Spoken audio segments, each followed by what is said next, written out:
The construction of the tooth shape of an involute gear has been explained in detail in the linked video.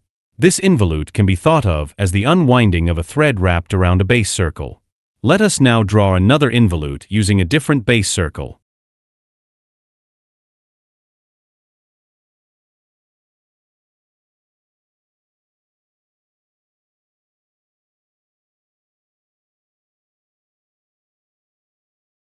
Let us now bring the involutes into contact with each other. We can see that the point of contact between the involutes is always on a straight line. This so-called line of action corresponds to the thread that is placed around both base circles. In mathematical terms, the line of action corresponds to the tangent to the two base circles. At the point of contact, the involutes are always perpendicular to the line of action. This is due to the fact that the lines between the contact point and the corresponding points on the base circle correspond to the radius of curvature with which the involutes were drawn. The involutes therefore always exert a force along the line of action. This characteristic is a major advantage of involute gears, because no matter how close or far apart the two base circles are, the force is always tangential to the base circle and therefore always perpendicular to the base circle radius. This means that the torque produced when the teeth mesh is always the same. The torque conversion and the transmission ratio are therefore independent of the distance between the base circles and therefore independent of the later center distance of the gears. Changing the center distance does not therefore change the transmission ratio for involute gears. This is not the case with other types of gears, such as cycloidal gears. With gears, it should of course be noted that the involutes are not of any length, but are limited by the tip circle diameter. The transmission ratio is therefore only independent of the center distance as long as the involute teeth are in contact. So note, the line of action corresponds to the tangent to the base circles. The force of the teeth always runs in the direction of the line of action. The transmission ratio is largely independent of the center distance. Note, however, that the teeth of two gears do not touch along the entire line of action. The distance actually covered by the point of contact of the teeth on the line of action is called the line of contact. The line of contact begins at the intersection A between the line of action and the tip circle of the driven gear and ends at the intersection B between the line of action and the tip circle of the driving gear. The pitch point C, where the circumferential speeds of the two gears are equal, corresponds to the intersection of the line of action with the center line of the two gears.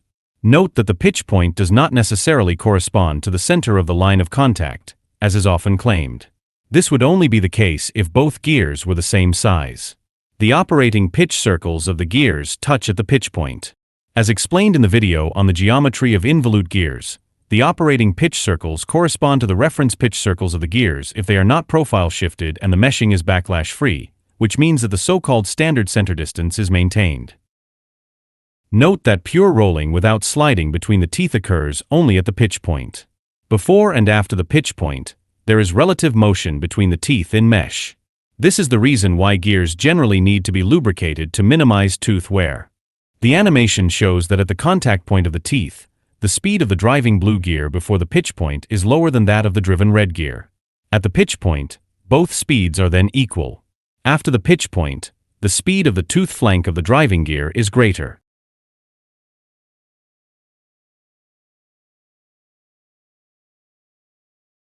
The angle between the line of action and the normal to the center line gives the pressure angle. In the case of backlash-free meshing or when the standard center distance is maintained, this pressure angle corresponds to the so-called standard pressure angle alpha 0. As explained in more detail in the video on the geometry of involute gears, this standard pressure angle determines which part of an involute is actually used for the tooth shape and thus determines the shape of the teeth. The standard pressure angle alpha 0 is generally 20 degrees for all gears, regardless of module, and determines the ratio of the base circle diameter to the reference pitch circle diameter. Let us now consider the effect of a change in the center distance that differs from the standard center distance. To do this, we increase the center distance slightly so that there is no longer a backlash-free meshing. The base circles are now further away from each other, so that the line of action, which is a tangent to the base circles, is somewhat flatter. This also changes the pressure angle. For this reason, a distinction must be made between the standard pressure angle alpha 0, as a fixed value for involute gears, and the pressure angle actually present when meshing. This is then also referred to as the operating pressure angle alpha b.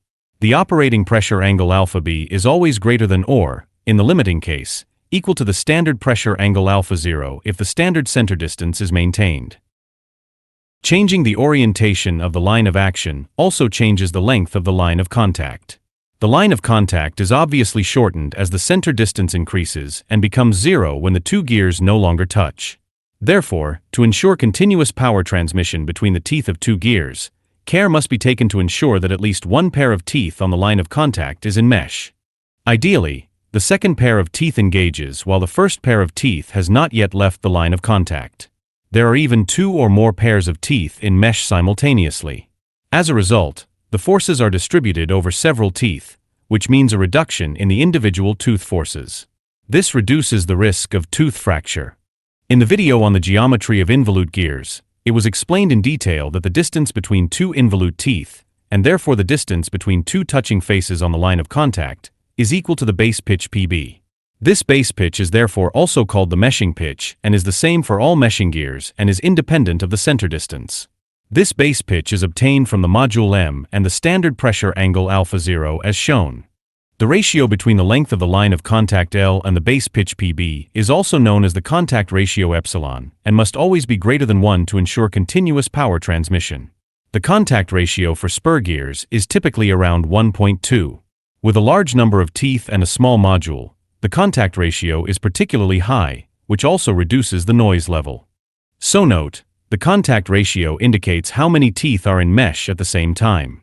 The greater the contact ratio, the greater the forces that can be transmitted and the lower the noise level. The shift in the position of the line of action when the center distance is changed also affects the operating pitch circles.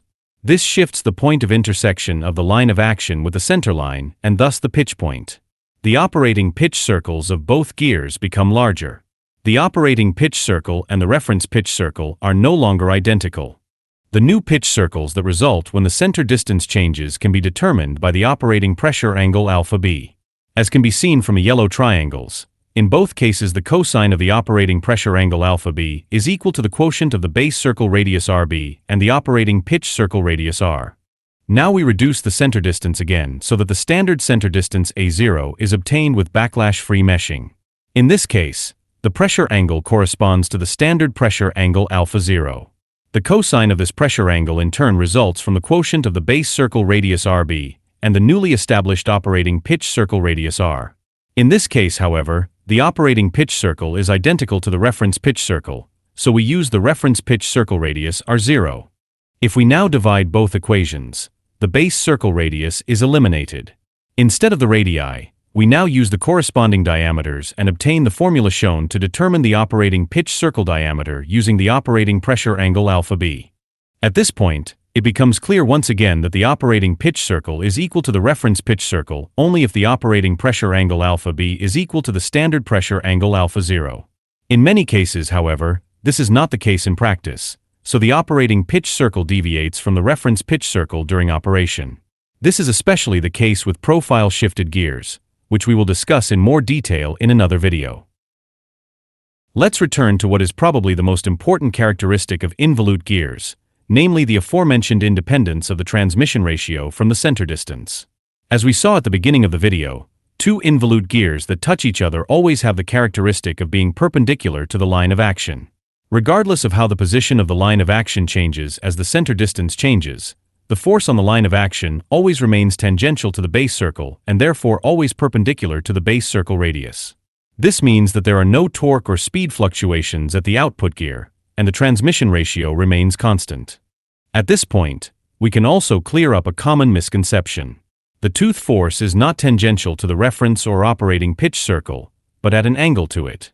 In the case of backlash-free meshing, the force acts at an angle equal to the standard pressure angle of 20 degrees. In all other cases, it acts at the corresponding operating pressure angle alpha b. However, in the video on the basics of power transmission, we assumed that the tooth force is perpendicular to the reference pitch circle radius when determining the change in torque of two gears. As a result, the torque change was determined by the ratio of the reference pitch circle radii. The question now is whether this was a mistake, since the tooth forces do not act perpendicular to the reference pitch circle radii, but perpendicular to the base circle radii. Shouldn't the change in torque be based on the ratio of the base circle radii? First, we determine the tooth force from the torque M1 acting on the driving gear using the corresponding base circle radius RB1. This force now produces a different torque M2 on the driven gear, since the force acts on a different lever arm RB2. Using the relationship just derived for the acting force, it can be seen that the change in torque actually depends on the ratio of the base circle radii. However, since the base circle radii of involute gears are directly proportional to the pitch circle radii via the pressure angle, it is irrelevant whether the base circles or the pitch circles are used to calculate the change in torque. In fact, the constant transmission ratio is not primarily due to the fact that the force is always perpendicular to the base circle radius. The key criterion for a constant transmission ratio is that the direction of the force must always run through the pitch point C. The direction of the force can in principle vary, but as long as it always points towards the pitch point, the transmission ratio remains constant. Since the line of action of involute gears is a straight line along which the force always acts, the two statements are in principle equivalent in this case. However, there are also types of gear, such as cycloidal gears, where the line of action is not a straight line but consists of two arcs. In this case, the force is no longer tangential to the line of action, as in the case of involute gears, but is always directed towards the pitch point at any point along the line of contact. At the point considered, the force is therefore directed downwards at an angle to the right, whereas at the pitch point it is directed vertically downwards.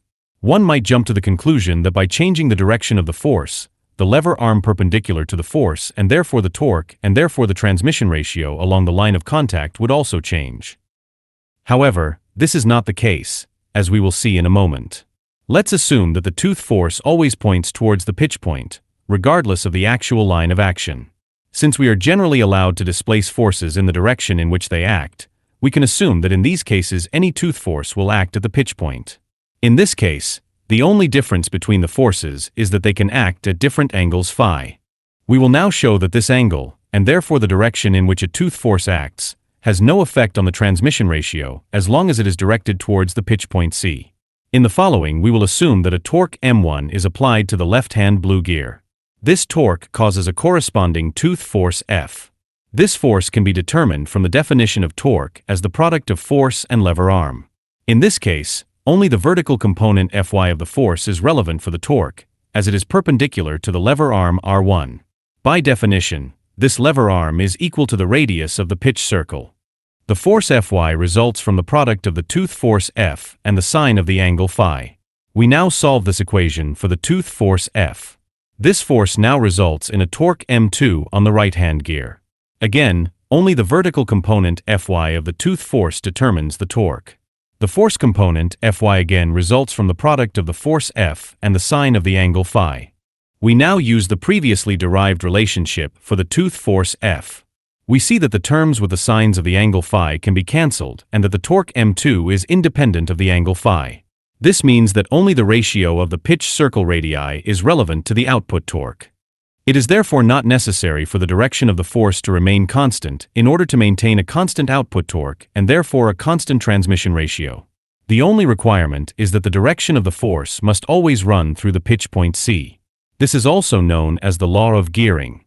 So note, for a constant transmission ratio, the direction of the tooth force must always run through the pitch point.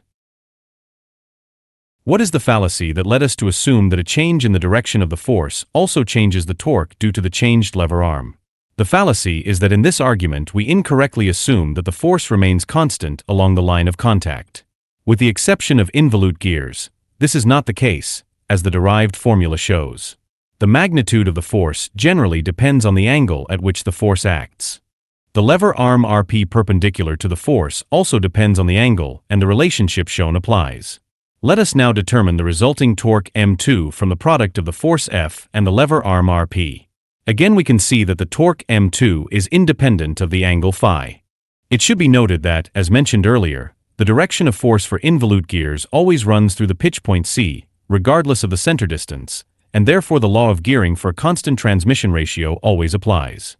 For cycloidal gears, however, this is only the case if the gears mesh without backlash and the corresponding center distance is always maintained.